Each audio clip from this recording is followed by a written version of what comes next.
O Tratado sobre a Ressurreição. Introdução. O Tratado sobre a Ressurreição é um dos manuscritos da Biblioteca de Nag Hammadi. Códice Jung, descoberto em 1945 no Egito. A cópia sobrevivente está em copta, e é o penúltimo texto no códice. O texto se apresenta como um documento redigido por autor desconhecido, em resposta às dúvidas de seu discípulo, sobre a ressurreição. A crença na ressurreição está no coração da fé cristã desde os primórdios. Era, portanto, tema central das perguntas e dos debates entre os adeptos da nova fé. Esse tratado, no entanto, diferente daquilo que é ensinado hoje, que a ressurreição será na carne, ensina que é na carne que estamos mortos, mas quando ganharmos vida através do entendimento, no dia que sairmos do corpo, é que estaremos sendo ressuscitados. E essa crença na vida após a morte do corpo permaneceu difundida entre os cristãos através dos séculos II e III, como indicam os diferentes tratados dedicados ao assunto. Há alguns, meu filho Regino, que desejam entender muitas coisas. Eles têm esse objetivo quando se deparam com perguntas, cuja resposta está faltando. Se eles não tiverem sucesso nisso, eles acabam muitas vezes produzindo ideias de si mesmos. Mas eu não acho que eles tenham ficado dentro da palavra da verdade. Eles buscam antes o próprio descanso, que recebemos através de nosso Salvador, nosso Senhor Cristo. Nós recebemos quando chegamos a conhecer a verdade e nos apoiamos nela. Mas desde que você nos perguntou agradavelmente o que é apropriado a respeito da ressurreição, eu estou escrevendo a você o que é necessário. Certamente, muitos não têm fé nisso, mas há alguns que o encontram. Então, vamos discutir o assunto. Como o Senhor proclamou as coisas enquanto ele existia na carne, e depois como ele se revelou como Filho de Deus, ele viveu neste lugar onde você permanece, falando sobre a lei da natureza, mas eu chamo de morte. Agora o Filho de Deus, Regino, era o Filho do homem. Ele abraçou os dois, possuindo a humanidade e a divindade, de modo que, por um lado, ele poderia vencer a morte por ser Filho de Deus e, por outro, pelo Filho do homem, a restauração do pleroma poderia ocorrer, porque ele era originalmente de cima, uma semente da verdade, antes que essa estrutura tivesse surgido. Neste muitos domínios e divindades vieram à existência. Eu sei que estou apresentando a solução em termos difíceis, mas não há nada difícil na palavra da verdade. Mas desde que a solução apareceu para não deixar nada oculto, mas para revelar todas as coisas abertamente acerca da existência, a destruição do mal por um lado, a revelação dos eleitos do outro. Esta é a emanação da verdade e do Espírito, a graça e da verdade. O Salvador engoliu a morte. Disto, você não é contado como sendo ignorante, pois ele deixou de lado o mundo que está perecendo. Transformou-se em um imperecível aion e ergueu-se, tendo engolido o visível pelo invisível, e nos deu o caminho da nossa imortalidade. Então, de fato, como o apóstolo Paulo disse, sofremos com ele, e nos levantamos com ele, e fomos para o céu com ele. Agora, se nos manifestamos neste mundo usando-o, somos os raios de um trecho fragmentado, e somos abraçados por ele até o nosso cenário, isto é, a nossa morte nesta vida. Somos atraídos para os céus por ele, como raios de sol, não sendo restringidos por nada. Esta é a ressurreição espiritual que engole o psíquico da mesma maneira que o carnal.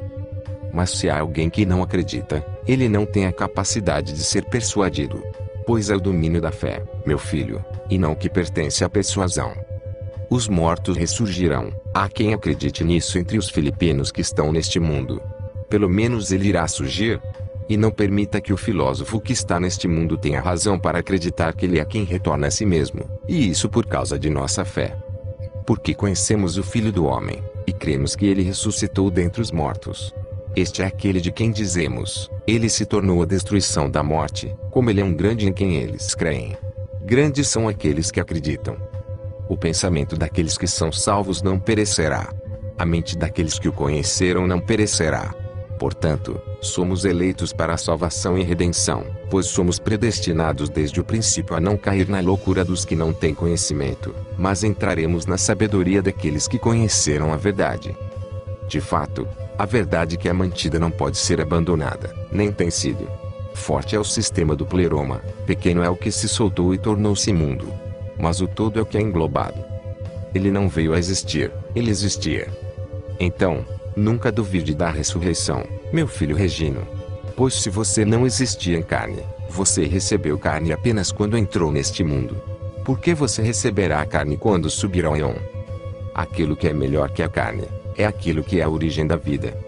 Aquilo que apareceu em sua conta, não é seu? O que é seu, não existe com você.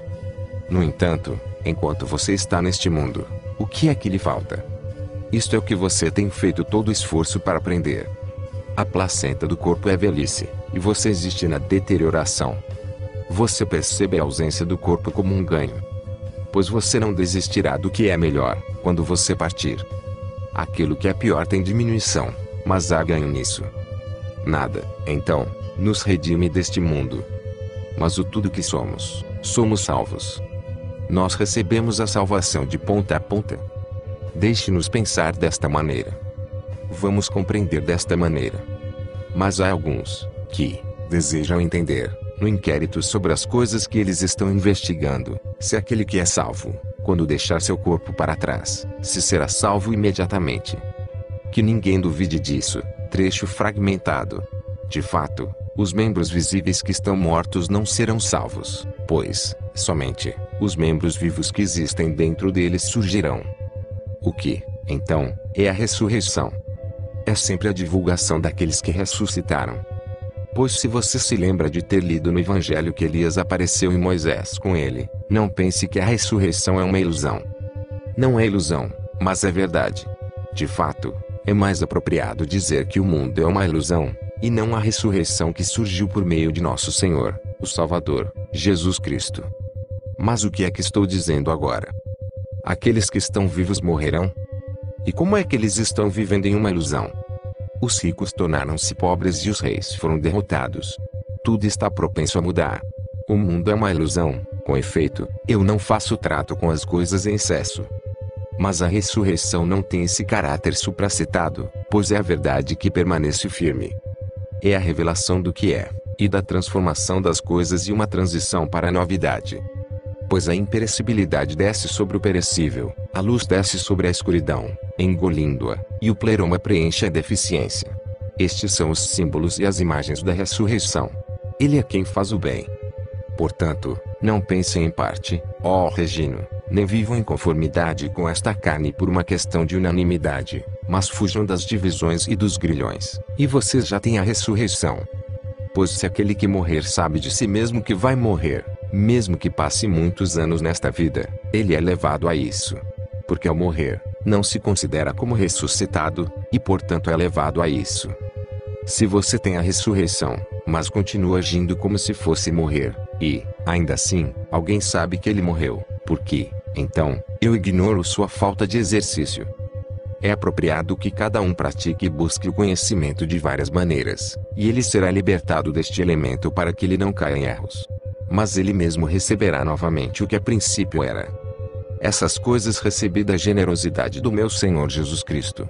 Eu ensinei a você e a seus irmãos, meus filhos, por consideração, enquanto não omiti nenhuma das coisas adequadas para fortalecê-lo. Mas se há uma coisa escrita que é obscura na minha exposição da palavra, eu a interpretarei para você. Quando você perguntar, mas agora, não tenha ciúmes de quem está no seu número quando ele é capaz de ajudar. Muitos estão lendo isso que eu escrevi para você. A estes eu digo, paz, seja, entre eles e graça. Saúdo-vos e aos que te amam. No amor fraterno.